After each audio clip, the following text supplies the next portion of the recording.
Olá pessoal, sejam bem-vindos mais uma vez ao nosso canal Conversas e Convidados. Hoje eu tenho o prazer de estar aqui na casa do Padre Henrique, e devido às medidas de segurança e de saúde, vocês não irão ver a minha imagem. Eu estou por trás da câmera e o padre está à frente da câmera, então nós estamos mantendo uma distância de mais ou menos 3 a 4 metros.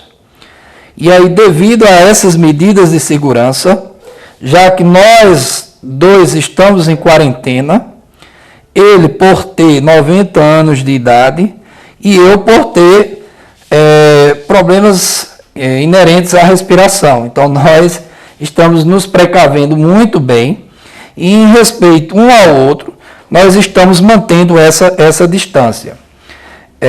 Todo o aparelho, todo o material aqui totalmente higienizado, ele não está tendo contato com nada dos aparelhos aqui que serão utilizados.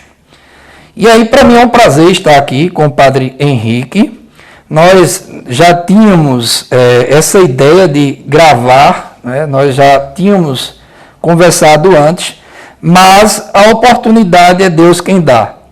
Infelizmente, nós estamos nesse momento pandêmico e a oportunidade veio agora.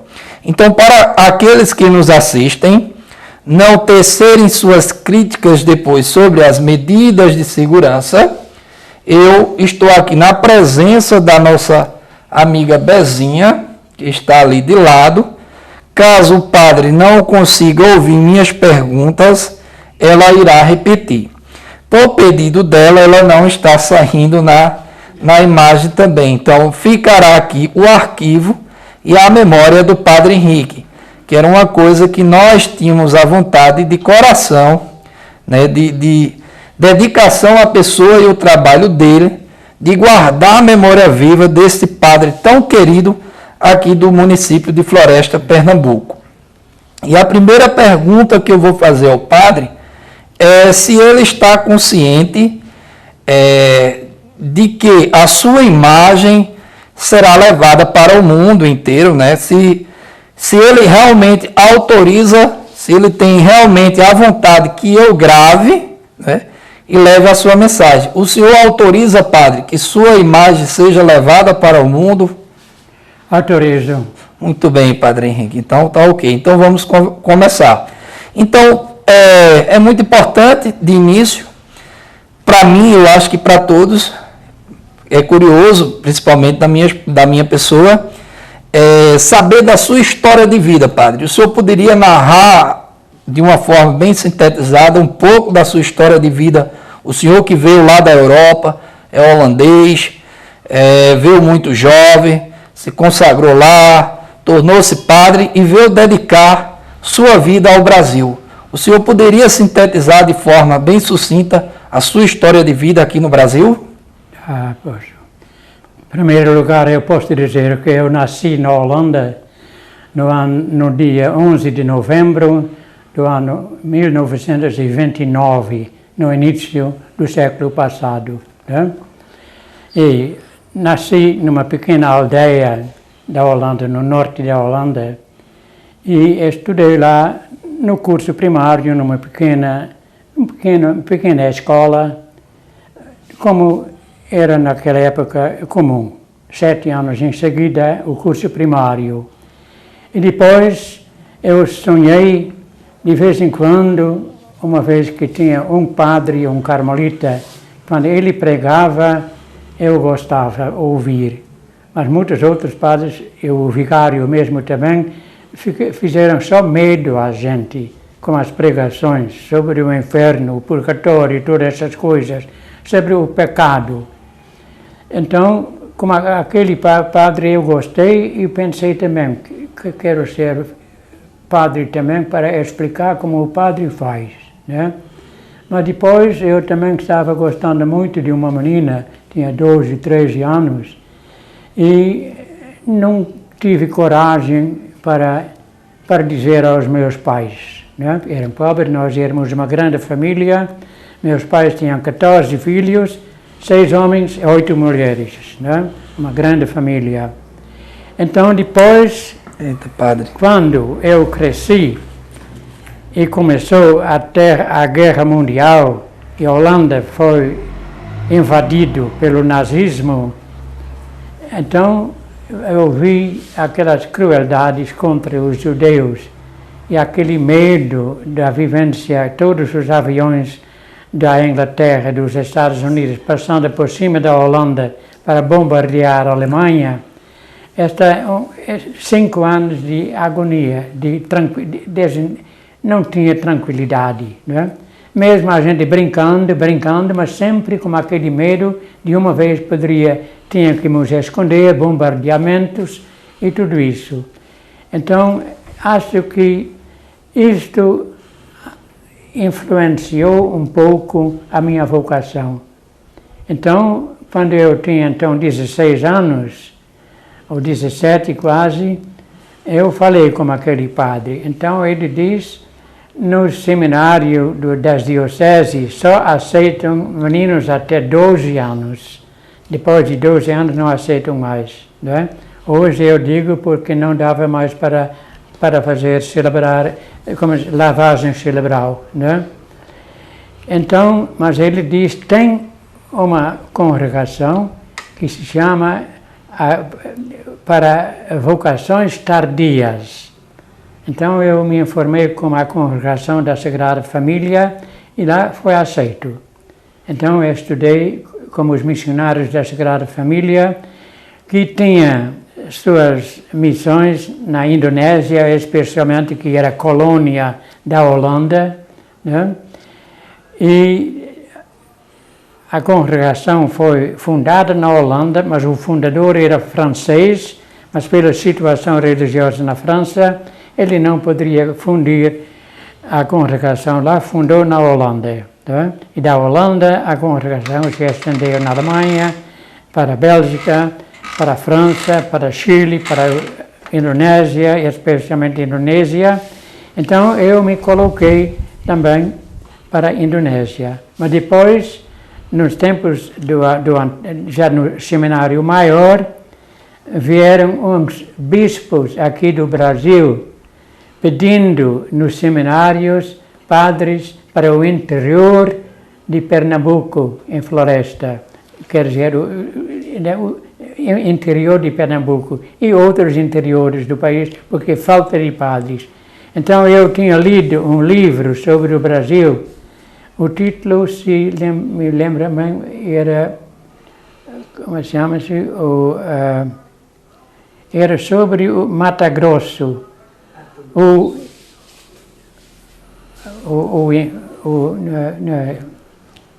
Como era o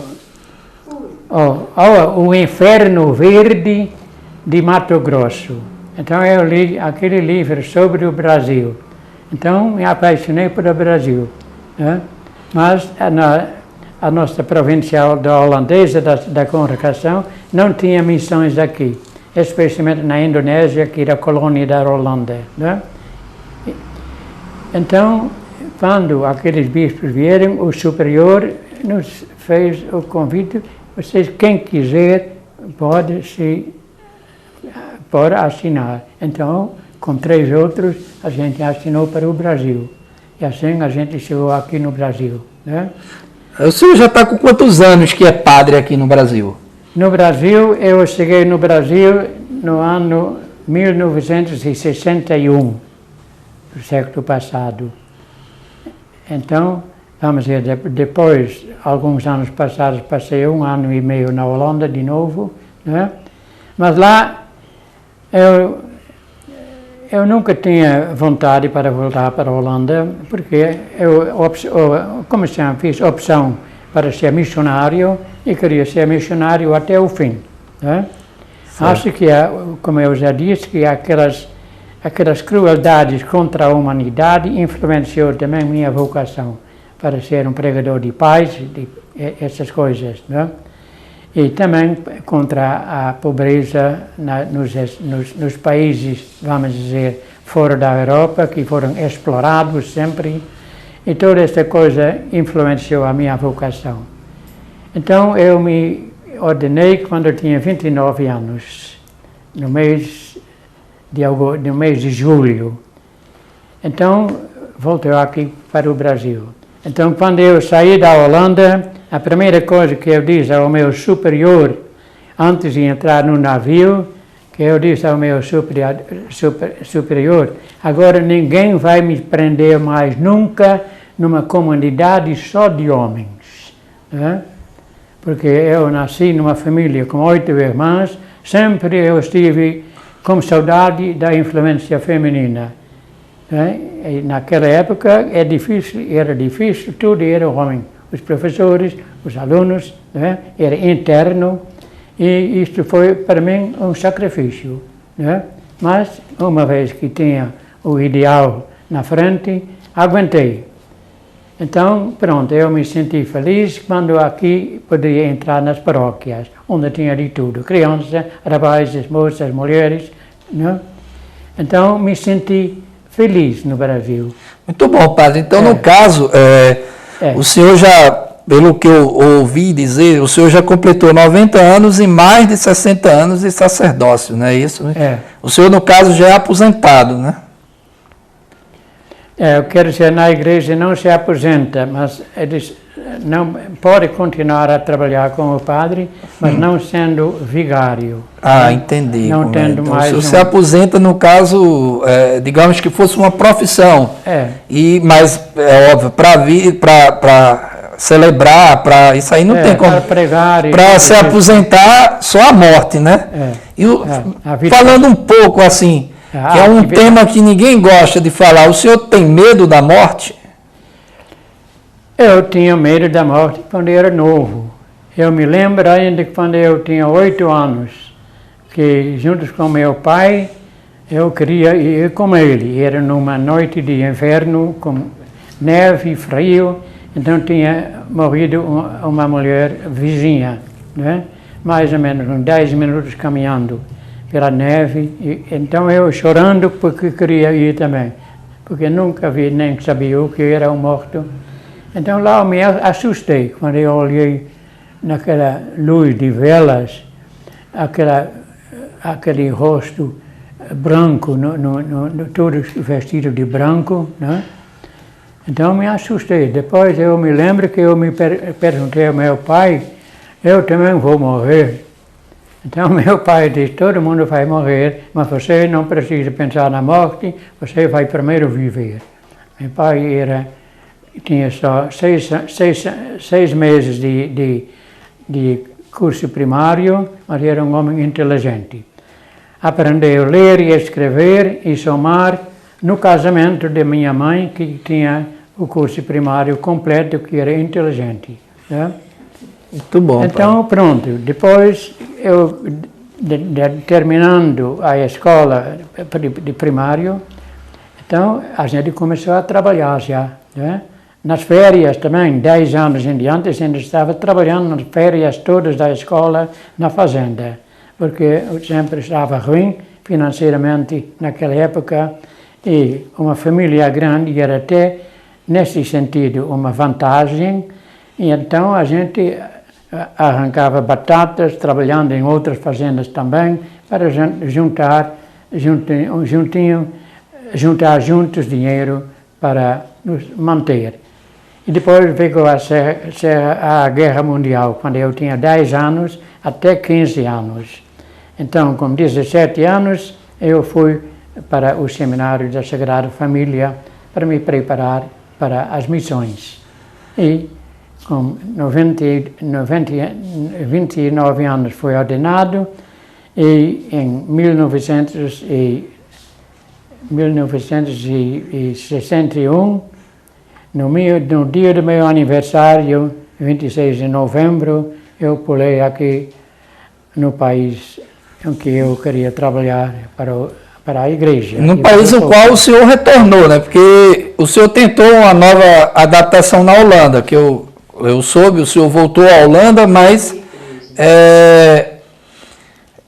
não deu certo. Aí o senhor retornou ao Brasil, né? Hoje o senhor mora sozinho aqui, no caso, né?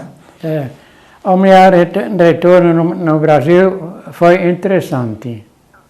Eu acho, porque eu ficava em contato, conversava com muita gente aqui, né? E sempre, e depois foi interessante, eu lendo uma vez, estudando a Bíblia, então aquela mulher que nem era judia, mas que ouviu falar sobre Jesus que curava doentes, e ela estava com uma hemorragia, e os médicos que ele consultou, nada adiantou, sempre piorando. E quando ela ouviu falar daquele Jesus, um judeu, então um dia ela ouviu falar que ele ia passar como uma grande multidão perto da casa dela. Então ela disse, eu vou olhar. Então ela foi olhar, como diz o Evangelho, não é?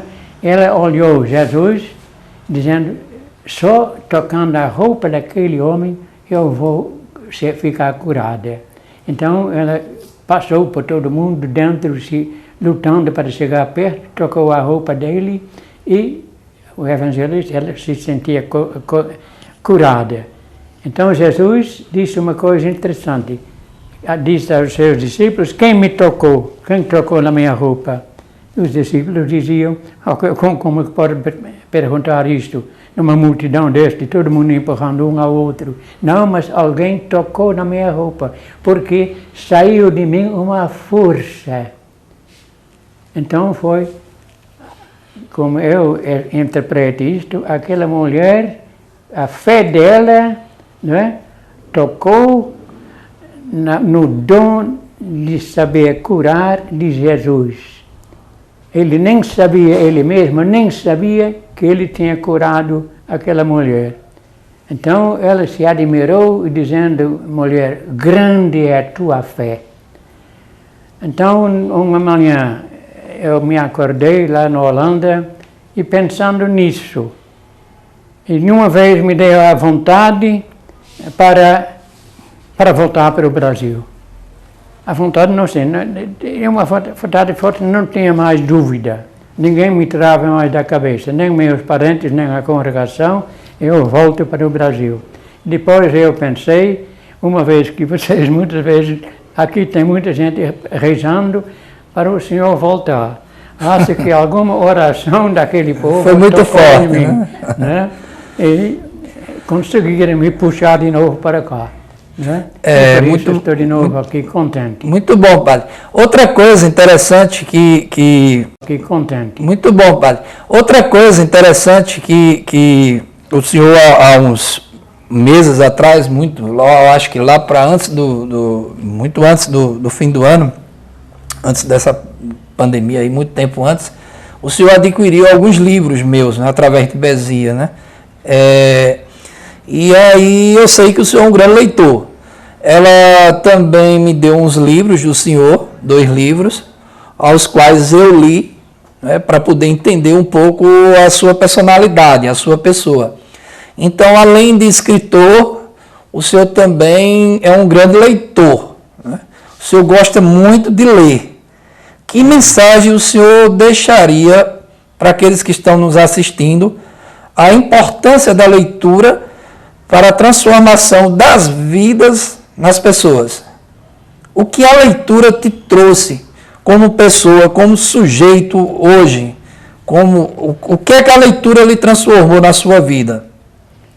As leituras para mim, vamos ver, abriu para mim o mundo da literatura, o mundo em que a gente poderia encontrar em contato, não só com a minha geração, mas vamos ver como as gerações, como chamamos, passadas. Eu me interessava muito desde criança. Eu gostava muito de ler sobre aquelas aventuras dos holandeses, por exemplo, que iam em busca de outros países, né? Descobrindo outros países. Todas essas coisas me interessavam muito, né? Então, vamos ver, a literatura desde criança. Quando eu estava no 3º ano do curso primário, tínhamos naquela escola uma livraria que tinha 300 livros, já tinha lido tudo. Então, depois na igreja, todo domingo, lá tinha uma biblioteca maior, eu levava livros de lá, né? Nos meus estudos no seminário, tinha 2 professores bem adiantados, né, naquela época, e era no começo, né, quando eu estava no fim dos meus estudos, estava no começo do Vaticano II, né, como chama-se, João 23, né, o Papa João 23, que é o meu Papa da Diocese, né, meu Papa da vida, que viu que a Igreja tinha que se mudar, né? Certo. Infelizmente não conseguiu tudo o que ele queria, porque morreu durante o concílio, então muita coisa não saiu, né, que ele gostaria, mas foi o meu Papa do século. Então aquela crise na Igreja, né, que começou. Então eu estudava, além do curso teológico e psicológico, tudo que a gente tinha que estudar, eu sempre tinha outros livros que eu procurava para também a teologia nova, né? E a psicologia especialmente, essas coisas sobre o ser humano. Achei só a teologia, a filosofia, muito unilateral, né? Por isso comecei também a me interessar muito na psicologia, psicoterapia, essas coisas. Eu li muito sobre isso, né?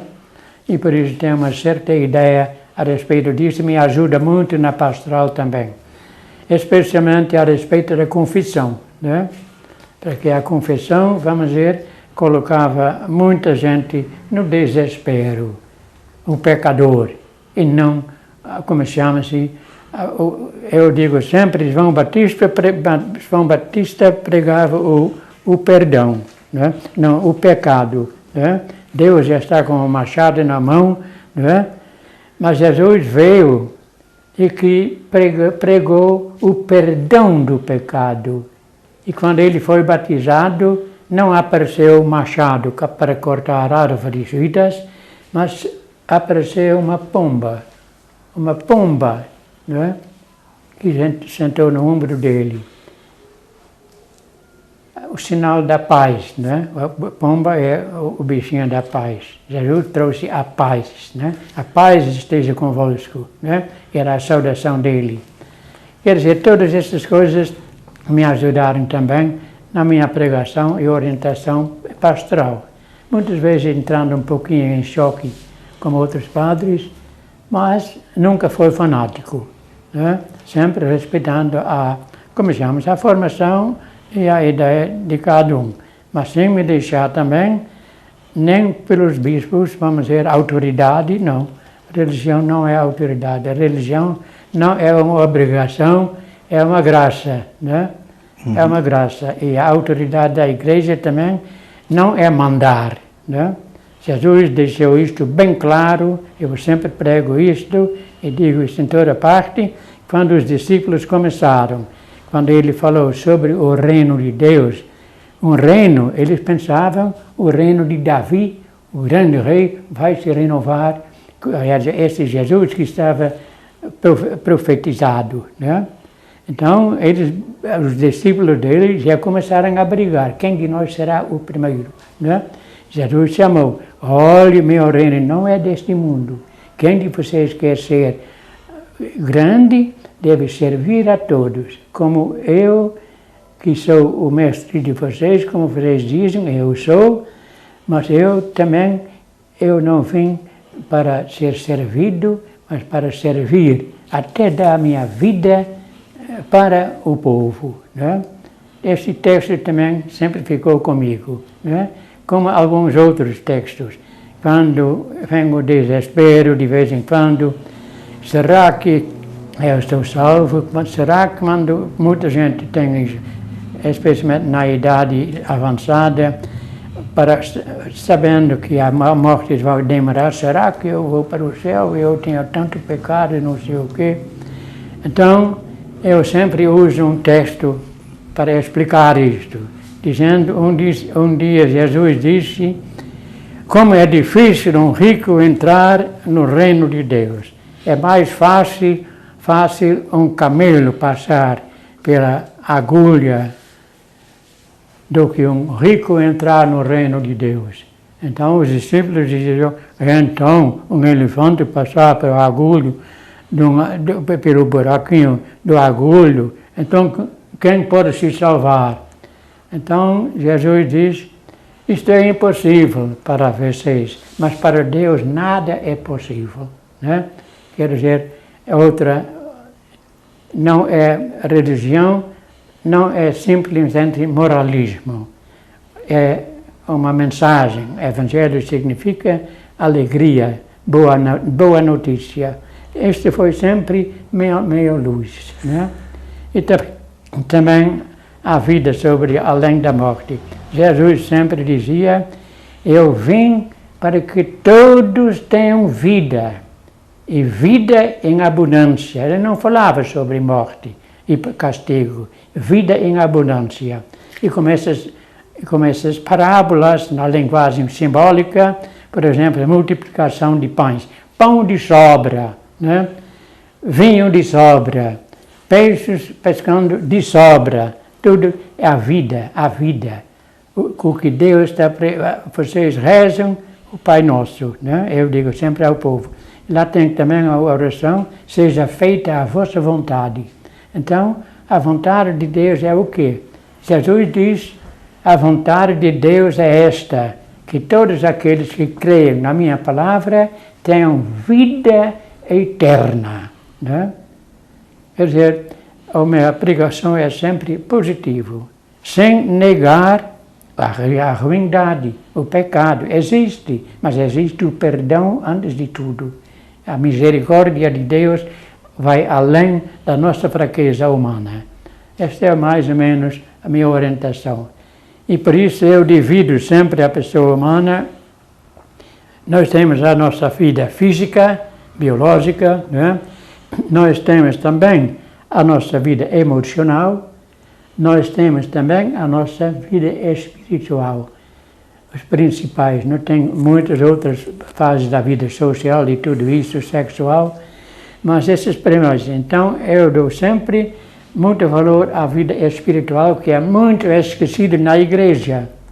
A igreja ensina doutrinas e manda com mandamentos, mas a igreja fica também na exterioridade e deixa a vida interior da pessoa no tempo de seca, né? Sem chuva. Então, vamos ver, o senhor falou sobre a morte, né? Então, a morte para mim, a nossa vida, ele começou, vamos ver, a vida começou como a vida vegetal, né? E depois a vida animal, depois a vida humana consciente, e até aquele homem que é sempre chamado de um ateísta, o homem da evolução, como chama-se ele? O cientista. Como? O cientista, o ateu. É o cientista, como chama-se o homem. Quando eu quero dizer o nome, nomes escapam da minha memória. Darwinista. Não. Evolucionista. Não, era o próprio nome dele. Charles Darwin. Que? Charles Darwin. Darwin. Charles Darwin, né? Uhum. Que ele diz, ele não é ateu, eu digo sempre, porque ele diz assim, olhe, se a vida veio de tão longe, evoluindo, então não é uma coisa ruim para crer que esta vida nossa, consciente, tem ainda outras fases na frente, né? Então é justamente isto que Jesus pregava, vida além da morte, né?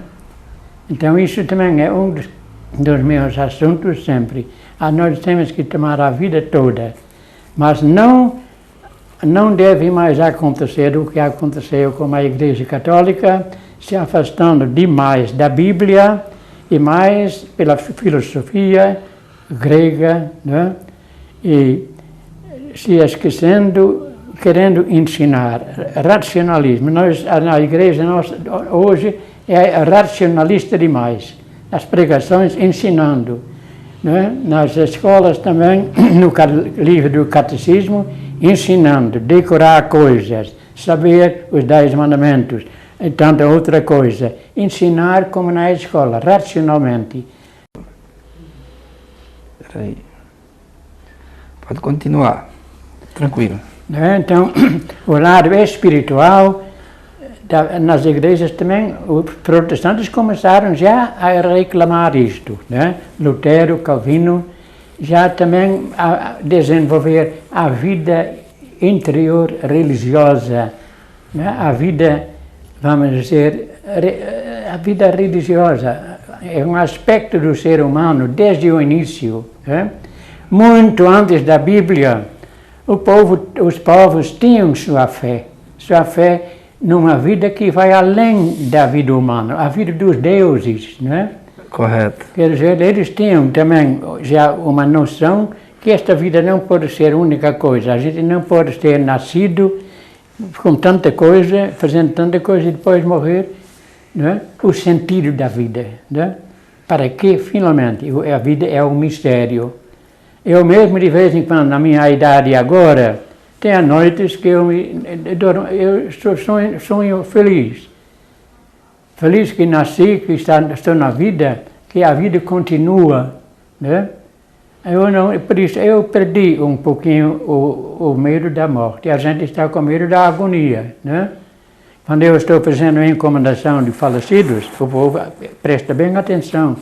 Eu comparo sempre com a morte, eu comparo como o nascimento. Eu digo sempre, quando uma criança nasce, né, já estava vivendo, já tem uma vida atrás, fora deste mundo, dentro da mãe, flutuando na água. E depois vem um terremoto na hora do nascimento, começa a criança, não pergunto sempre ao povo, quem de vocês já viu uma criança nascendo sorrindo? Né? Então o povo diz, não, chorando. Ele diz assim, porque está na agonia da morte, está morrendo para aquela vida. Mas depois, quando nasceu, ouvindo de novo, porque isso a mãe sempre pega a criança com a cabeça aqui. A criança está de novo ouvindo o coração batendo e começa a dormir, né?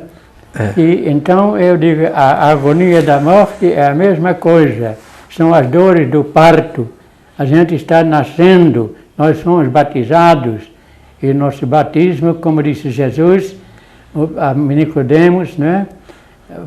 Vocês vão agora ser batizados com água e do Espírito Santo, né? E se tornando filhos e filhas de Deus. Então, esta filiação divina está à nossa espera, é o nosso futuro. Isto é mais ou menos, em poucas palavras... Muito bom o seu esclarecimento. Agora, padre, é importante, nesse momento que nós estamos vivendo, a gente está aqui curioso, ansioso, saber o que o senhor tem a deixar como mensagem. É tanto que o senhor percebe aqui, é até meio estranho para o senhor estar aqui longe do senhor, com máscara, com a maior preocupação com a sua imagem, né? Porque, por mais quem nos assista, nesse momento, pode dizer que a pessoa está colocando sua vida em risco, né? Mas até eu brinquei com o Bezinha, eu disse... eu acho que às vezes é até ele que pode estar colocando a minha, porque ele mora só. O senhor tem o costume de sair, às vezes, para comprar, né?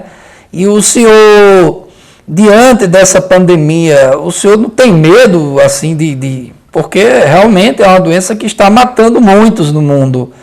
E eu queria que o senhor deixasse uma mensagem, né? E é importante que o senhor, mesmo morando só aqui, mantendo contato com Bezinha aí, tem o telefone dela, é importante que o senhor ligue para ela e qualquer coisa que o senhor necessite, mande alguém buscar. E o senhor não tenha a necessidade de ter que sair, né? Porque essa pandemia está chegando em todas as partes do mundo, né? E a gente se preocupa muito com a saúde do senhor. Não fique pensando o senhor porque está aqui sozinho, mas tem muitas pessoas que têm um carinho enorme pelo senhor, não se engane. E aí eu quero que o senhor diga qual o papel da igreja na atualidade, o que é que a igreja está fazendo, porque por mim, padre, me desculpe até a crítica, a minha, né? Eu tenho visto muito a igreja ausente, não só a igreja católica, mas a todas as igrejas, né?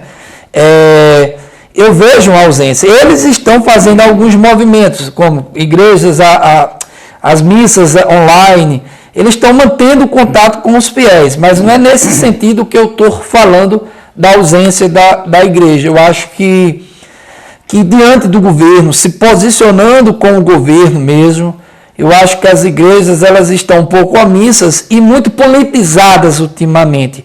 Eu acho que a religião, principalmente no Brasil, ela está perdendo o seu rumo, o foco que é o cristianismo, e ela está se voltando mais para a política. Então eu queria, já que o senhor é do clero, e o senhor tem um conhecimento muito maior, obviamente, do que eu fico assim, levo essa crítica para o senhor, e se eu estiver errado, o senhor me corrija. Mas eu queria muito ouvir da sua pessoa, da sua palavra, nesse momento difícil que nós estamos passando no mundo, qual a mensagem que o senhor nos deixa com essas questões que eu coloquei para o senhor? Eu vou lhe dizer uma coisa, vamos dizer, que me preocupa também muito, né? Mas que vem de longe. A Igreja Católica, quando na Idade Média se afastou demais da Sagrada Escritura, do Antigo Testamento e do Novo Testamento, e foi muito influenciada quando, vamos dizer, a primeira separação infeliz foi entre os judeus e os cristãos, né? Porque os primeiros cristãos eram todos judeus, iam para o templo tudo. Só depois veio a dificuldade. Também muitos não-judeus, vendo aquela vida dos primeiros cristãos, queriam também ser seguidores de Jesus, né?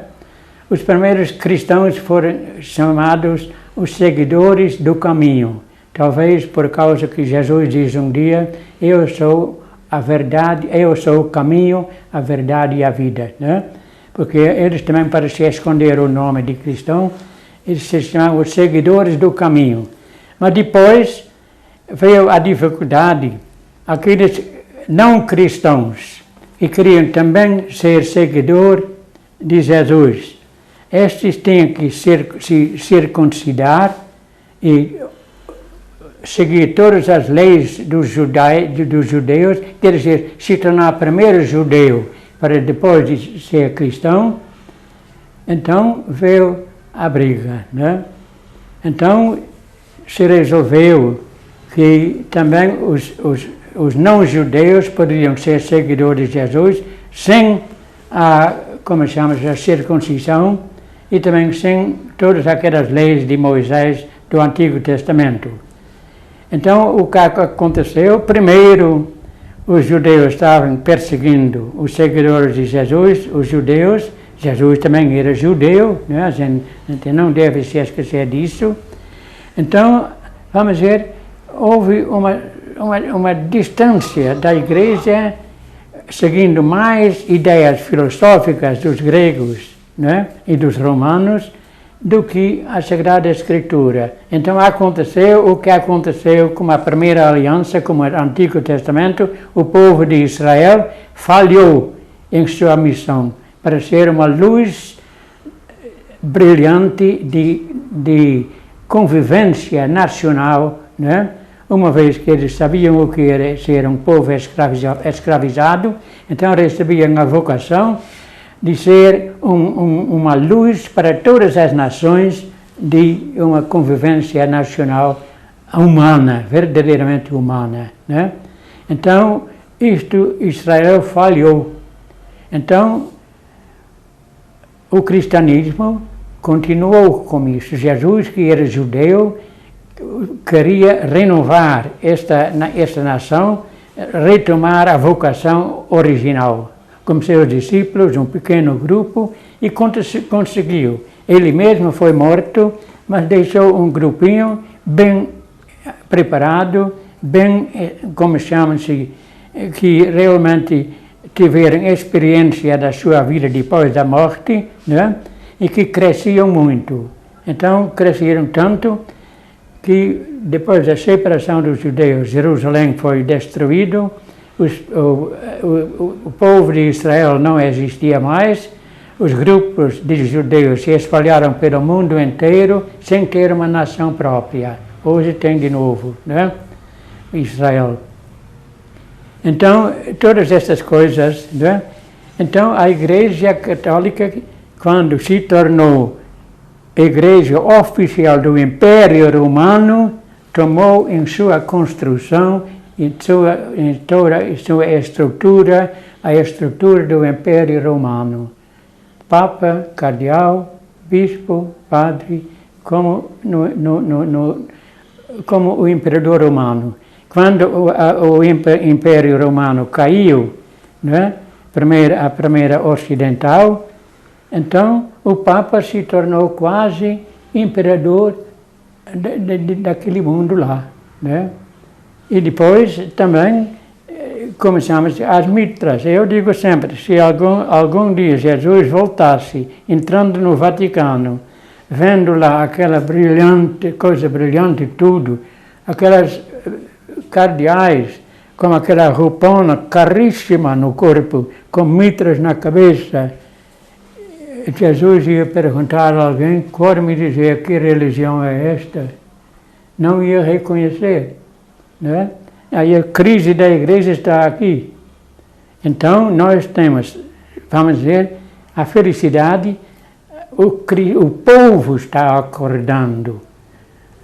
O cristianismo, os cristãos, começou com os protestantes, não é? E agora, vamos dizer, depois dos anos 50, depois da Guerra Mundial, todos aqueles movimentos na Holanda, na Europa toda, o sentido de renovação. Desde o tempo da Renascença, que é mais ou menos no século XVII, não é? Quando a Igreja perdeu o controle sobre as ciências, sobre,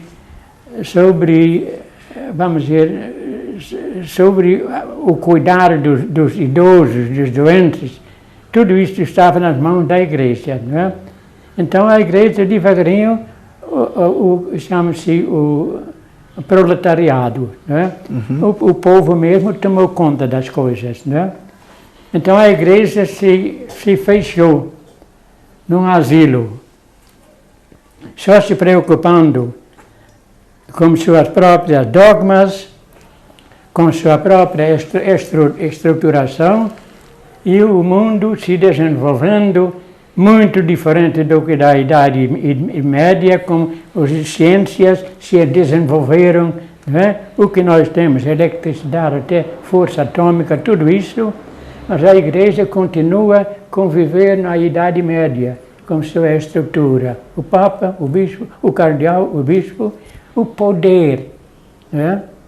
Enquanto a verdadeira Igreja é o povo, não é? O sacerdócio do povo, como diz a carta para os romanos, né? São Paulo. A Igreja, vamos dizer, o povo, o sacerdócio do povo, não de pessoas, não, né? A comunidade, a Igreja, vamos dizer, é o povo. Eu digo sempre, vamos ver, o Papa, o Cardeal, o Padre, nós somos membros da Igreja, não somos a Igreja. A Igreja é o povo todo, né? Então, isto está acordando. E por isso, esta divisão, por enquanto, entre os cristãos, estão em busca de novo para se unir, não é? Mas vai ser difícil, porque cada um quer ser o verdadeiro, mas tem também, eu digo agora temos muitas famílias na mesma rua, uns são católicos, outros batistas, outras evangélicas, mas o povo mesmo na vizinhança procura conviver com as diferenças, sem se odiar um ao outro. Aí começa a verdadeira união da Igreja, né? Não de cima para baixo, mas de baixo para cima, de baixo vai mudar o cima. Estão entendendo mais ou menos? Estou entendendo. É a minha visão da igreja. É muito bem colocado, dá para explicar, mas geral. Mas na atual situação que nós estamos vivendo, o senhor acha que a igreja está sendo atuante com essa pandemia que nós estamos vivendo no dia de hoje? Não, por exemplo, qual é a influência vamos olhar aqui a direção da Igreja na Bahia, a Conferência Nacional dos Bispos. Qual é a influência que começa um pouquinho, né? Mas pouquinho ainda. Qual é a influência da Conferência Nacional dos Bispos, com seus livros que saiam, cada vez programas, a respeito da corrupção no Brasil? Qual é a influência da Igreja? Nenhuma, né? Mas a gente tem percebido, padre, muito o movimento das outras igrejas. Eu acho que também da Igreja Católica fica um pouco o ciúme. Essa questão das igrejas estarem muito próximas do governo, entendeu? É mais politizando a igreja, levando a política para dentro da igreja do que o próprio cristianismo. Nesse aspecto que eu faço uma crítica geral às igrejas no sentido de evangelização, tá entendendo? Então, nessa pandemia que nós estamos vivendo nos dias de hoje, as pessoas ainda estão preocupadas mais com o ódio, de buscar quem está errado, esquecendo o perdão, que é os princípios básicos do cristianismo, e em vez de procurar soluções, está procurando culpados.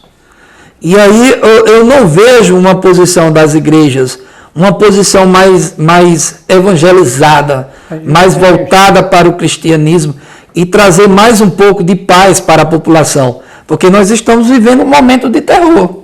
Né? O senhor tira por esse momento que a gente está agora. O senhor está aí, eu estou aqui, estou distante, com a máscara. É uma coisa que a gente nunca imaginaria passar por isso, né? E milhões de pessoas já passou de 1 milhão de pessoas está sendo infectada por esse vírus e milhares de pessoas ceifaram suas vidas e muitos ainda irão morrer. Então, o que a igreja, enquanto igreja, tem a dizer sobre isso? Foi essa a minha pergunta que eu coloquei para o senhor, numa visão mais atual do dia de hoje. Entendeu? Isso é um pouco difícil, mas é possível para dar uma resposta. Vamos dizer,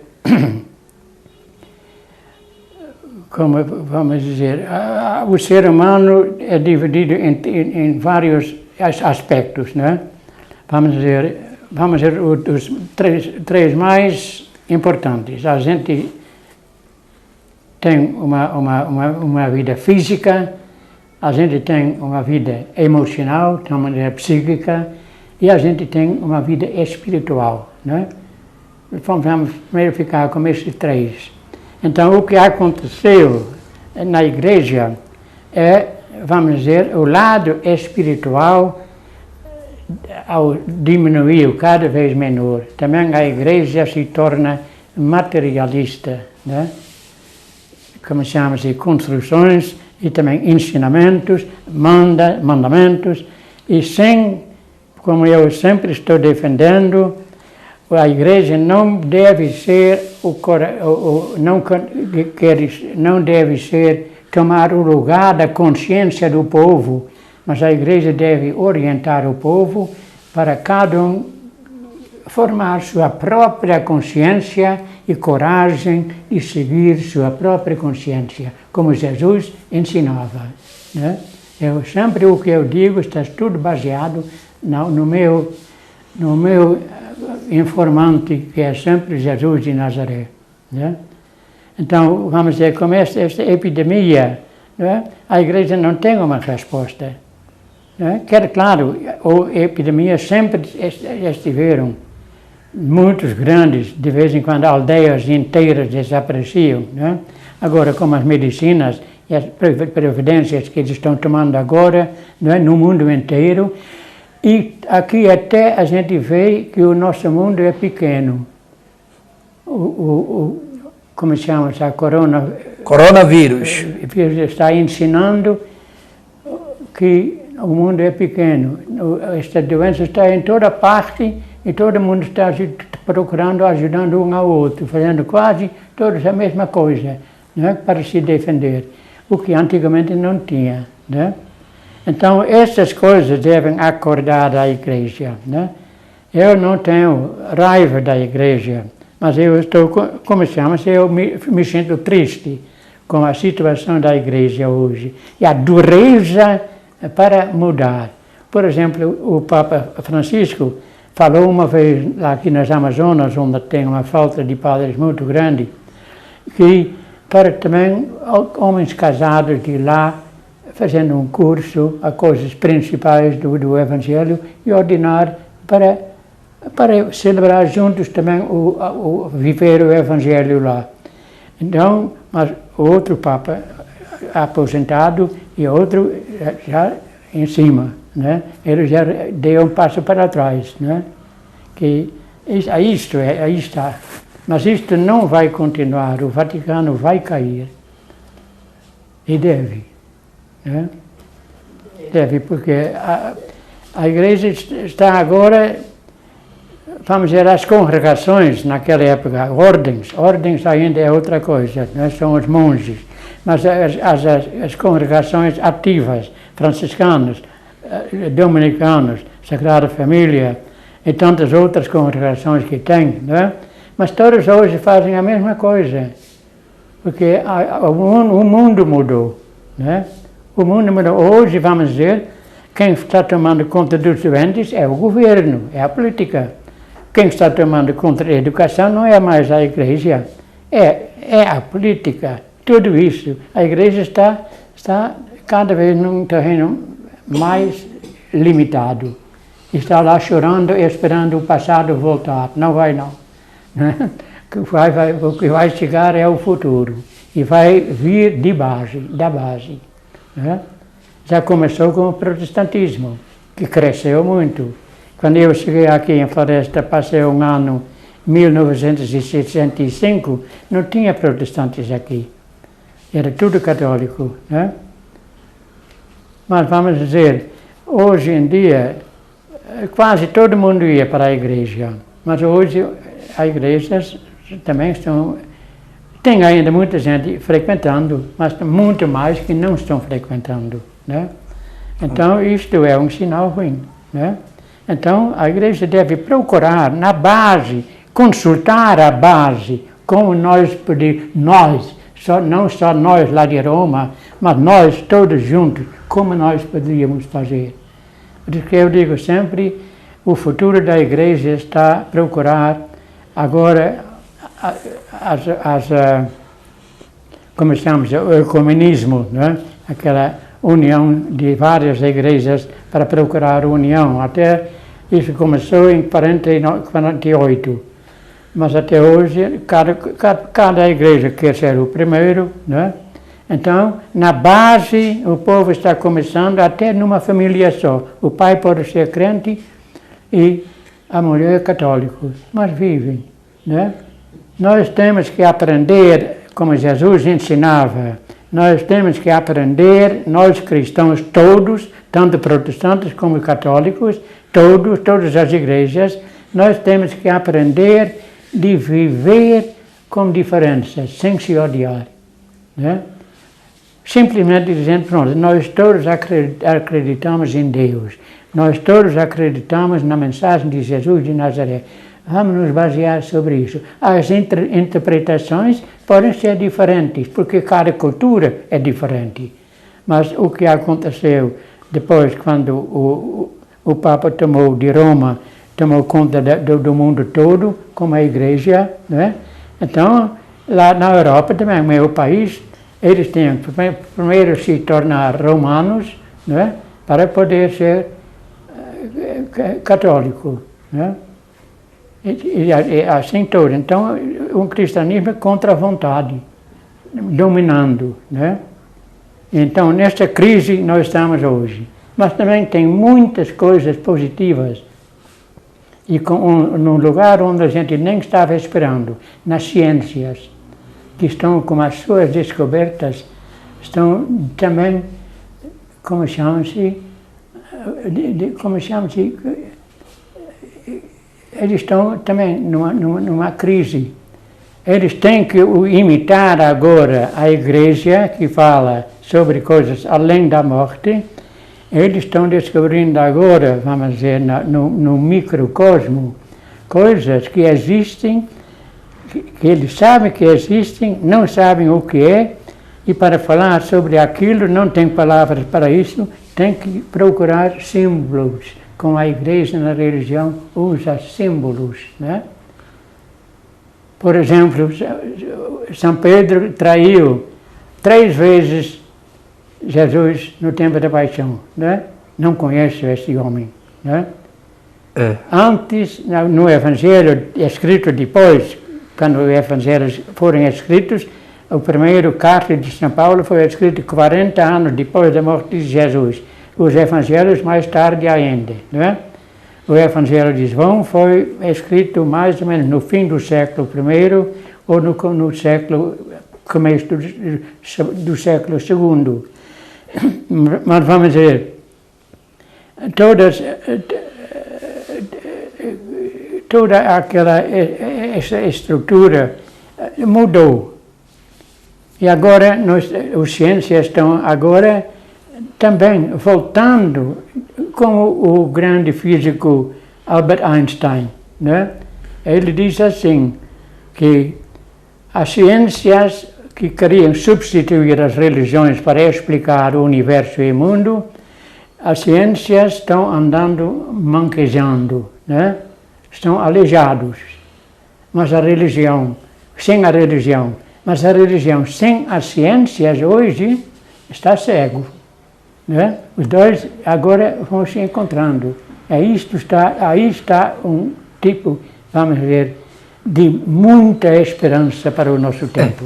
Né? Isso aí eu comungo muito com a sua palavra. Eu já gravei um vídeo e postei no YouTube, e até explicando às pessoas o dizer do porquê de tudo isso positivo.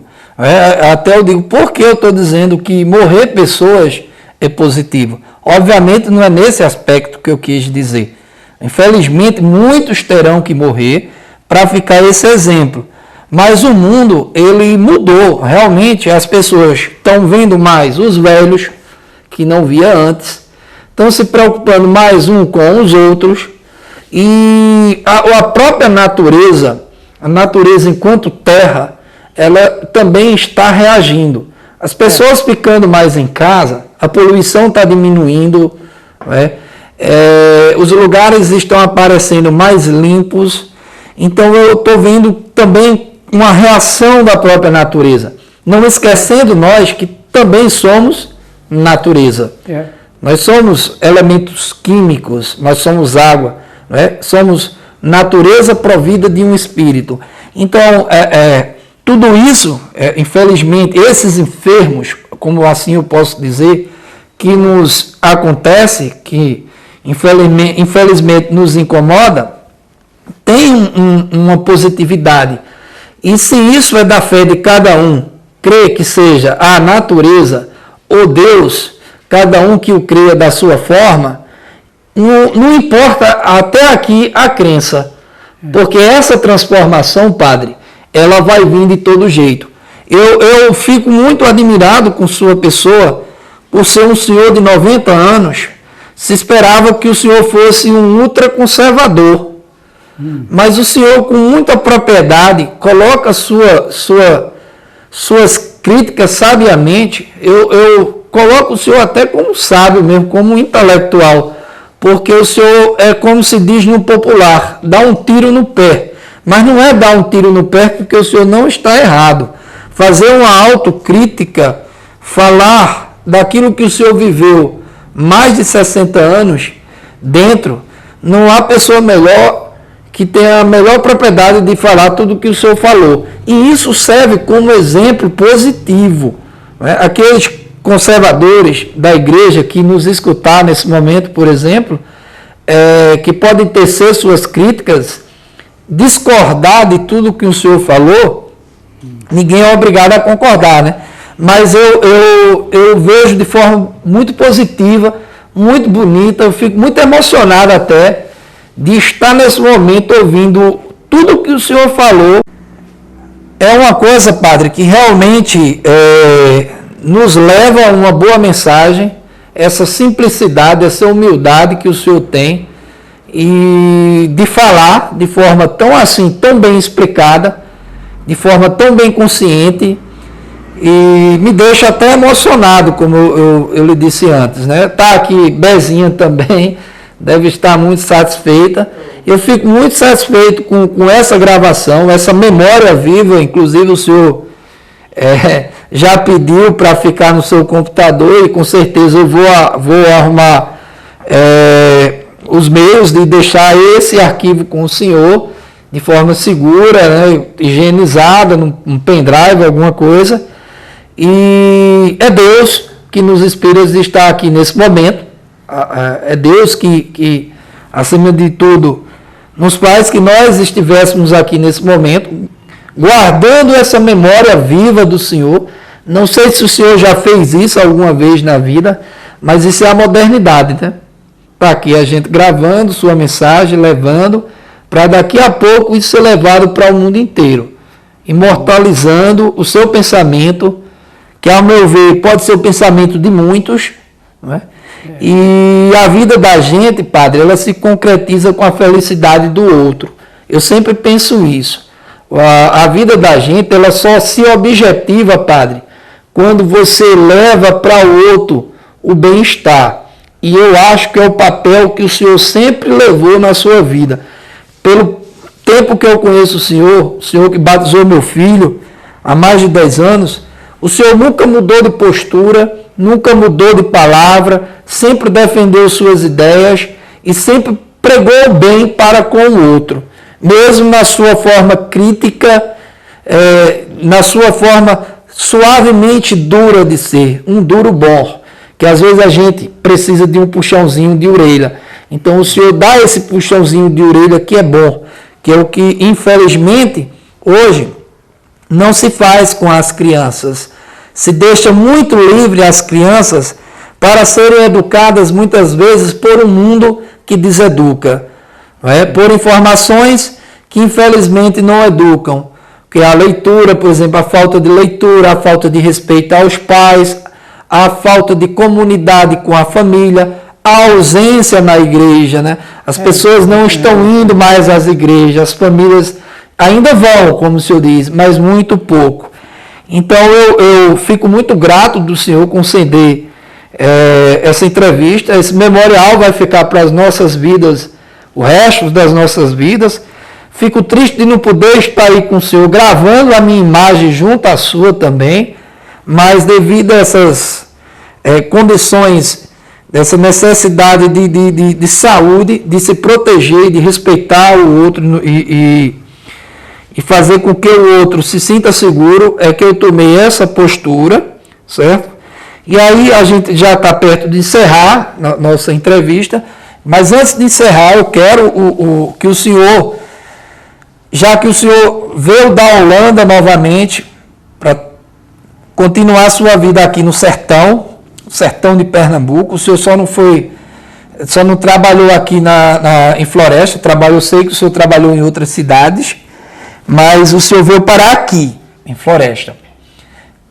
Qual a mensagem que o senhor deixa para os florestanos, antes que a gente encerre o nosso trabalho aqui? Eu queria muito ouvir do senhor, de coração, o que é que o senhor sente e acha de Floresta? O que é que o senhor sente por Floresta, por ser um homem tão estudado, tão vivido, saído de tão longe, mas justamente escolher aqui para concluir a sua vida e ajudar esse povo tão querido que é o povo do município de Floresta?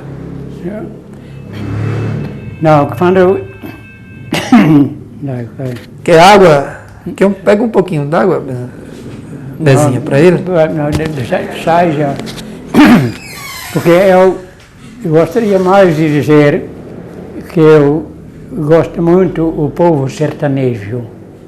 Quando me perguntam de vez em quando, o senhor se sente mais holandês ou brasileiro?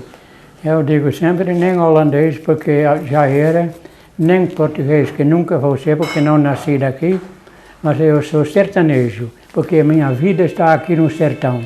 Né? Então, vamos ver, o que eu acho que o nosso mundo está se tornando intelectual demais. Né? Muito bem.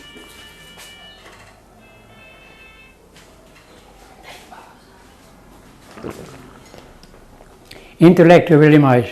Porque mesmo uma pessoa que não sabe ler e escrever, mesmo essas pessoas têm momentos que estão lúcidos, que a vida é mais do que aquela pobreza que eles têm, né? Que Deus não cria isso. Né? Quer dizer, eles não são animais, são seres humanos, mesmo não tendo nenhum título, mesmo nem sabendo ler e escrever. Quantas pessoas aqui no sertão hoje têm ainda idosos que não sabem ler e escrever, mas que têm uma fé simples, mesmo no sofrimento, que a gente fica com inveja. Né? E por isso, vamos dizer, como eu disse num dos meus livrinhos, o meu maior conhecimento do ser humano vem das pessoas com as quais eu tive contato. Né?